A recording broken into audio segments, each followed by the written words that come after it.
எலி வலையானாலும் தனி வலை வேண்டும். இதுதான் பழமொழிங்க. கதை என்ன கதை பார்த்துட்டு வந்துடலாம் வாங்க. அழகே அழகே எதுவும் ஒரு ஊரில் சரவணன் லக்ஷ்மி அப்படின்னு சொல்லிட்டு ஒரு தம்பதியினர் வாழ்ந்துட்டு வராங்க. அவங்களுக்கு 2 பிள்ளைங்க, ஒரு பையன் ஒரு பொண்ணு. இவங்க நடுத்தர குடும்பத்தை சேர்ந்தவங்க. வாடகை வீட்டில் வசித்து வராங்க. வாடகை வீட்டில் அவங்களுக்கு நிறைய கஷ்டம்லாம் அனுபவிச்சிருக்காங்க. எந்த ஒரு காரியமும் சந்தோஷமாக பண்ண முடியாது. செவத்தில் ஏதாவது எடுத்துனாலோ ஏதாவது ஆணி அடித்தா கூட அந்த வீட்டு ஓனர் ரொம்பவே காயப்படுத்தினாங்க இவங்கள. ஆனாலும் இவங்க ஒரு வீட்டில் 10 வருஷம், ஒரு வீட்டில் 5 வருஷம் 6 வருஷம் அப்படின்னு சொல்லி வருடக்கணக்காக வாடகை வீட்டிலேயே வாழ்ந்து வராங்க. அப்போது மனைவி சொல்கிறா, நம்மளுக்குன்னு ஒரு வீடு வேணும், நமக்குன்னு ஒரு சின்ன வீடாக இருந்தாலும் அது நமக்குன்னு இருக்கும் அப்படின்னு சொல்லிட்டு சொல்கிறா. எலி வேலையானாலும் தனி வேலை வேணும் அப்படின்னு சொல்லிட்டு சொல்கிறா. அதுக்கு பழமொழிக்கு என்ன அர்த்தம்னா, சின்ன ஒரு பறவையாவோ சின்ன ஒரு பூச்சியாக இருந்தாலும் தனக்குன்னு ஒரு சொந்த வீடு வேணும். ஆமாம், சொந்த வீடு இருந்தால் மட்டும்தான் நம்ம அதில் சுதந்திரமாகவும் சந்தோஷமாகவும் வாழ முடியும். அது ஒரு ரூமு இல்லை மாளிகை பங்களா அந்த மாதிரிலாம் இல்லை. ஏதோ ஒன்று நமக்குன்னு ஒரு சின்ன வீடு நமக்குன்னு இருக்கணும், நமக்கு சொந்தமாக இருக்கணும். அதுதான் எல்லா மனுஷருங்களுடைய ஆசையும். இந்த சரவணன் லக்ஷ்மியோட ஆசையும் அதுதான்.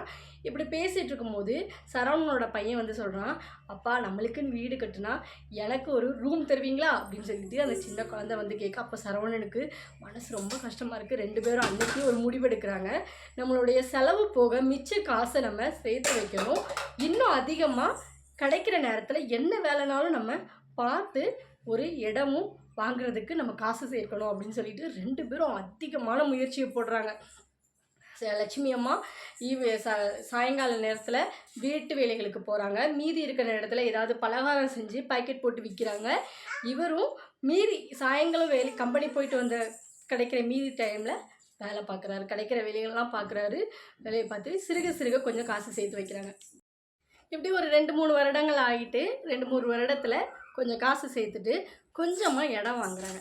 இந்த இடம் வாங்கின தெரிஞ்ச இவங்க வாடகை வீட்டில் இருக்காங்கல்ல, அந்த வீட்டு அந்த முதலாளி வராங்க. சரவணனையும் லட்சுமியும் கூட்டி இந்த மாதத்துலேருந்து வாடகை பணத்தில் 1000 ரூபாய் அதிகரிக்க அப்படின்னு சொல்கிறாங்க. அப்போ இவங்க 2 பேருக்குமே ஒன்றுமே ஓடலை. என்னடா பண்ணுறது, 1000 ரூபாய் அதிகமாகிட்டா நம்மளுடைய சேமிப்பில் 1000 ரூபாய் கம்மியாயிருமே அப்படின்னு சொல்லிட்டு நிறைய யோசனை வந்துச்சு. அப்போ அவங்க பேசி பார்க்குறாங்க, நாங்கள் 10 வருடமாக இந்த வீட்டில் தான் இருக்கிறோம், எங்களுக்கு இந்த வாடகையே போதும் அப்படின்னு சொல்லி பேசி பார்க்குறாங்க. ஆனாலும் அந்த வீட்டு முதலாளி ஒத்துக்கவே இல்லை. கொடுக்க முடிந்தால் கொடுங்க, அப்படி இல்லைன்னா நீங்கள் வீடை காலி பண்ணிக்கோங்க அப்படின்னு சொல்கிறாங்க. வீடை காலி பண்ணால் இங்கேருந்து அங்கே எடுத்துகிட்டு போகணும், நிறைய பிரச்சனைகள்லாம் வரும் அப்படின்னு சொல்லிட்டு அவங்க பரவாயில்ல நாங்கள் 1000 ரூபா அதிகமாக கொடுக்குறோம் அப்படிங்கிற ஒரு ஒத்துக்கிட்டாங்க. அவங்க சொன்னதுக்காக இவங்க அதை ஒத்துக்கிட்டு மறு மாதத்துலேருந்து இன்னும் அதிகமாக உழைப்பு போடுறாங்க.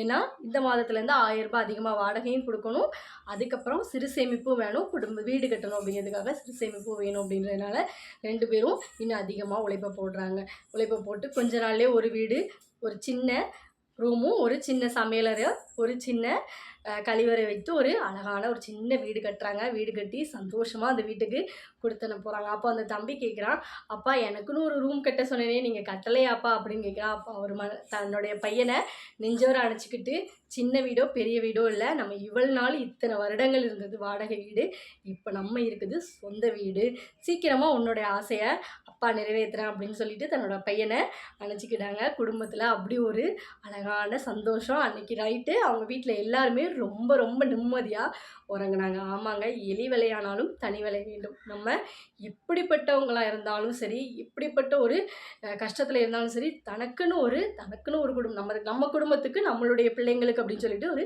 பெரிய பங்களா வேணும்லாம் அவசியம் இல்லை. ஒரு சின்ன வீடாக இருந்தாலும் நமக்குன்னு ஒரு சொந்த வீடு வேணுங்க. ஆமாங்க, இந்த கதையை பார்த்துட்டு இருக்க நிறைய பேருக்கு இந்த மாதிரி வருத்தங்கள் இருக்கும். உங்கள் வருத்தங்கள்லாம் சீக்கிரமாகவே சந்தோஷமாக மாற என்னுடைய வாழ்த்துக்கள். இந்த மாதிரி கதைகளை பார்க்க நம்ம சேனலை சப்ஸ்கிரைப் பண்ணி வச்சுக்கோங்க.